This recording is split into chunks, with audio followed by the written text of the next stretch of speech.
Kalau kita ngomongin Sungai Nil, apa sih yang kebayang? Cuma sungai panjang di Mesir? Oh, jelas lebih dari itu. Ini bukan sekedar aliran air, tapi bisa dibilang ini adalah denyut nadi sebuah peradaban. Arteri kehidupan yang secara harfiah mengukir sejarah di tengah-tengah gurun. Oke, yuk kita bedah lebih dalam. Ada satu kalimat terkenal dari sejarawan Yunani kuno Herodotus yang kayaknya nangkep semuanya. Ribuan tahun lalu dia bilang, Mesir adalah anugerah Sungai Nil. Simpel kan? Tapi kalimat ini, itu inti dari segalanya. Bukan cuma kutipan keren, tapi ini premis utama yang akan kita bongkar bareng-bareng. Nah, pertanyaannya jadi, apa sih sebenarnya maksud dari anugerah itu? Apa sekedar, oh ada air di tengah gurun? Tentu nggak sesimpel itu. Pasti ada sesuatu yang jauh lebih dalam, lebih mendasar, sesuatu yang ngebentuk cara orang Mesir kuno hidup, beribadah, bahkan sampai cara mereka memandang kematian. Oke, untuk ngertiin itu semua, kita harus mulai dari yang paling basic dulu. Kita lihat Nil bukan sebagai sebuah ide, tapi sebagai kekuatan alam yang, ya ampun, luar biasa banget. Sebuah keajaiban geografi.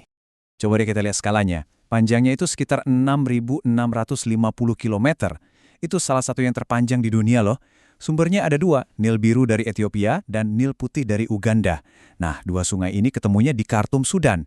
Dari situ perjalanannya epik banget, melintasi gurun, ngelewatin 11 negara sebelum akhirnya sampai ke Laut Mediterania. Kebayang nggak? Satu sungai, tapi jadi sumber kehidupan buat banyak banget bangsa. Nah, ini dia poin kuncinya. Anugerah terbesar dari Nil itu ternyata bukan cuma airnya, tapi banjirnya. Iya, beneran, banjir. Mungkin kedengaran aneh, tapi justru banjir tahunan yang bisa diprediksi inilah yang jadi fondasi dari semuanya. Jadi gini cara kerjanya. Setiap tahun kan, ada musim hujan lebat di dataran tinggi Ethiopia. Ini bikin Nil Biru meluap. Nah, luapan ini nggak cuma bawa air, tapi juga bawa sedimen, lumpur hitam yang kaya banget nutrisi. Lumpur ini terus ke bawah sampai ke Mesir dan nyebar di sepanjang tepi sungai. Hasilnya, lapisan tanah baru yang super subur setiap tahun. Inilah yang ngubah gurun gersang jadi lahan pertanian paling produktif di zaman kuno. Ajaib kan? Dan efeknya nggak berhenti di situ. Siklus banjir tahunan ini juga ngebangun ekosistem yang luar biasa kaya. Coba pikirin, ada tanaman papirus yang ikonik itu. Terus kuda Nil, buaya Nil yang legendaris. Semua flora dan fauna ini hidupnya ya bergantung sama siklus sungai ini.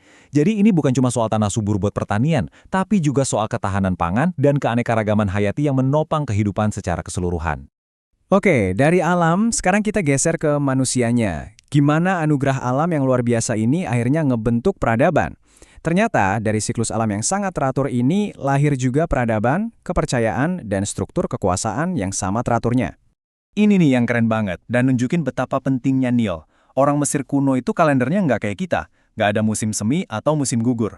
Tahun mereka dibagi berdasarkan 3 musim Nil. Pertama, Akhet. Itu musim banjir, waktu tanah lagi di-recharge. Terus Peret, musim tanam. Dan terakhir, Shemu, musim panen. Jadi benar-benar seluruh ritme hidup mereka itu ya diatur sama sungai.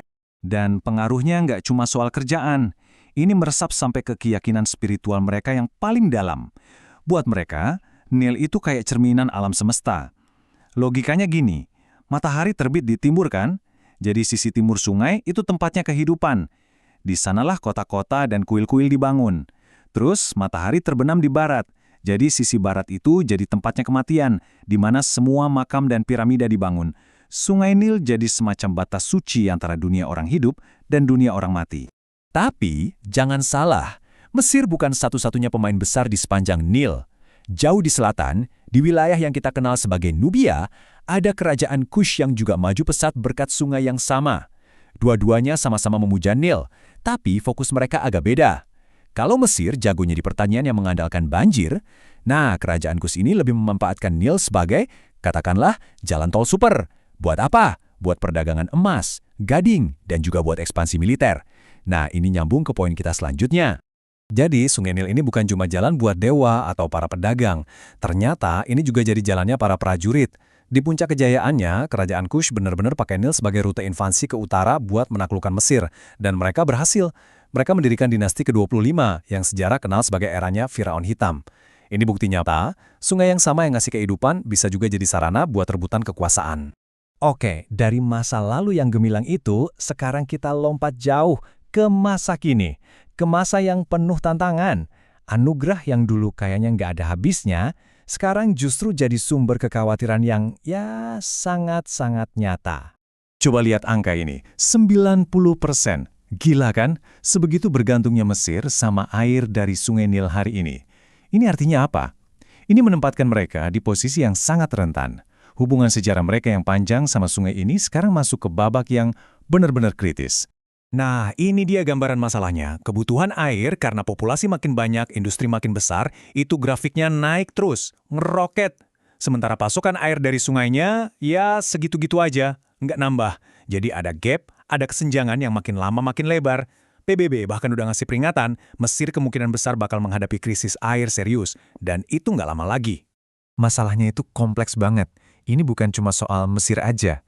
Ingat kan, ada 11 negara yang dilewatin sama sungai ini, dan semuanya punya masalah yang mirip. Populasi yang meledak, kebutuhan industri yang naik, belum lagi masalah polusi. Tapi tantangan terbesarnya apa? Yaitu, mereka ini nggak selalu akur soal gimana cara ngebagi dan ngelola air yang sama-sama jadi sumber kehidupan mereka. Tapi, bukan berarti nggak ada harapan sama sekali. Sejak tahun 1999, udah ada upaya yang namanya Nile Basin Initiative atau NBI. Ini semacam forum gitu, buat ngumpulin semua 11 negara itu biar duduk bareng dan ngobrol. Tujuannya simpel tapi susahnya minta ampun. Gimana caranya mereka bisa kerjasama buat menjaga kelestarian sungai yang jadi tumpuan hidup mereka semua. Jadi, kita kembali lagi ke pertanyaan besarnya. Dulu, anugerah Nil yang predictable itu melahirkan peradaban-peradaban hebat. Sekarang, di zaman modern ini, anugerah yang sama justru menuntut level kerjasama yang belum pernah ada sebelumnya. Pelajaran dari sejarah Nil itu kan tentang adaptasi dan saling ketergantungan. Pertanyaan terbesarnya sekarang, kira-kira pelajaran kuno itu masih relevan nggak ya? Bisa nggak itu menginspirasi solusi buat masalah modern yang super rumit ini?